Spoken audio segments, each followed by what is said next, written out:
नमस्कार। आज हम एक काफी दिलचस्प विषय पर बात कर रहे हैं। एक स्रोत सामग्री मिली है हमें जो आत्मविश्वास बढ़ाने पर केंद्रित है, और खास बात यह है कि इसमें प्रेरणा श्री कृष्ण और गीता से ली गई है।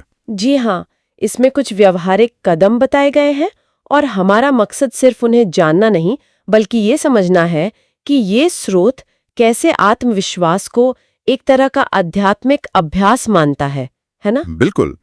स्रोत की शुरुआत ही इस एहसास से होती है कि अक्सर लोग खुद को कम आंकते हैं, लेकिन ये फौरन कहता है कि श्री कृष्ण की शिक्षा के अनुसार आत्मविश्वास ऐसी चीज नहीं जो बस होती है। इसे पाया जा सकता है, विकसित किया जा सकता है। हाँ, और यही बात इसे सशक्त बनाती है। तो चलिए इसी को खोलते हैं। ये विचार कि आत्मविश्वास सीखा जा सकता है, ये अपने आप में काफी उम्मीद देता है। स्रोत इसके लिए 5 खास तरीके बताता है। हाँ, पहला तरीका है सुबह की शुरुआत नाम स्मरण से करना। नाम स्मरण? हाँ, मतलब अपने मन को ईश्वर के नाम पर लगाना। जैसे स्रोत में हरे कृष्ण मंत्र का जिक्र है, कहा गया है कि इससे मन शांत होता है। अच्छा। तो एक शांत मन वो आत्मविश्वास की नींव है। जी। स्रोत का यही मानना है, क्योंकि शांत मन बाहरी उथल पुथल से हमें बचाता है, स्थिर रखता है। ये दिलचस्प है, कैसे एक आध्यात्मिक क्रिया को सीधे मन की स्थिरता और फिर आत्मविश्वास से जुड़ा है।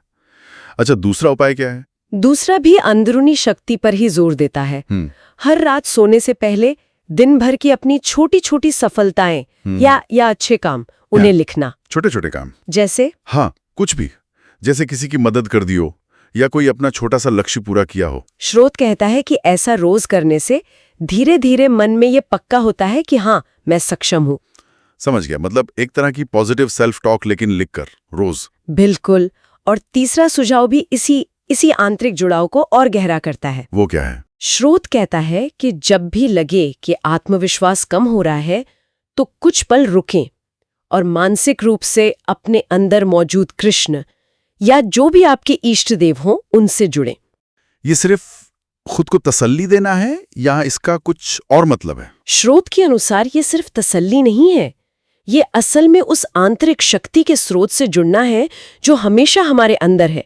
ये महसूस करना कि हाँ, कोई दिव्य शक्ति साथ है। आंतरिक शक्ति से जुड़ना, ठीक है। और चौथा बिंदु है तुलना। अक्सर हम दूसरों से तुलना करके दुखी होते हैं ना?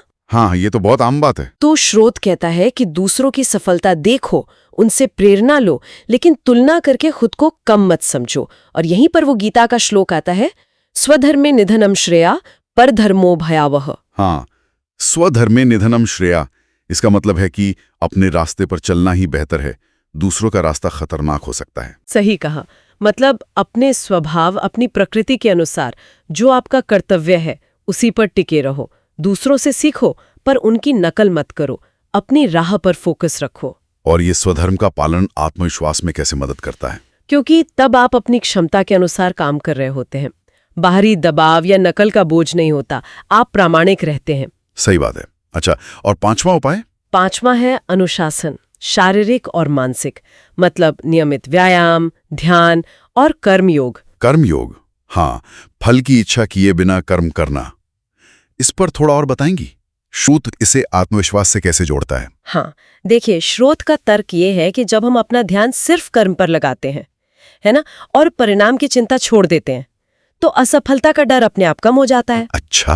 हाँ, डर ही तो आत्मविश्वास का दुश्मन है। बिल्कुल। तो कर्मयोग सिखाता है कि प्रयास हमारे हाथ में है, परिणाम नहीं। इस सोच से मन स्थिर रहता है, हम बिना घबराए अपना काम कर पाते हैं।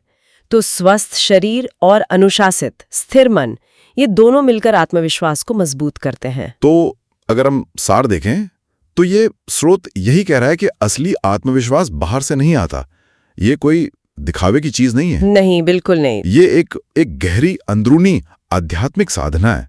ये अपने भीतर की शक्ति पर या ईश्वर पर विश्वास से जुड़ा है।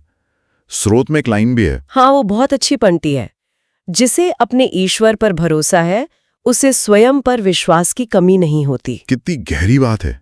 और यहाँ जो बात मुझे सबसे अनोखी लगी वो ये है कि ये स्रोत कैसे पर्सनल ग्रोथ को मतलब व्यक्तिगत विकास को सीधे भक्ति और आध्यात्मिकता से जोड़ता है। हाँ, ये आजकल के जो आम मनोवैज्ञानिक नुस्खे हैं उनसे थोड़ा अलग है। जी, ये आत्म सुधार को सिर्फ एक लक्ष्य पाना नहीं मानता, बल्कि उसे एक गहरा अर्थ देता है, एक उद्देश्य देता है। ये वाकई एक अलग और गहरा नजरिया है। पर यहाँ एक सवाल भी उठता है मन में। पूछिए। स्रोत आंतरिक विश्वास पर, ईश्वर पर भरोसे पर बहुत जोर देता है, लेकिन जो बाहरी दुनिया है, उसकी सफलताएं हैं, विफलताएं हैं, क्या वो हमारे इस अंदरूनी आत्मविश्वास को बिल्कुल प्रभावित नहीं करती? ये बहुत अच्छा सवाल है। इस अंदरूनी विश्वास और बाहरी दुनिया की सच्चाई, इसके बीच संतुलन कैसे बने, ये सोचने वाली बात जरूर है। निश्चित रूप से आंतरिक मजबूती और बाहरी हालात, इनके बीच का जो रिश्ता है वो हमेशा से एक अहम मुद्दा रहा है। शायद इसी संतुलन को साधना, यही असली चुनौती है, असली साधना है। हाँ, शायद यही।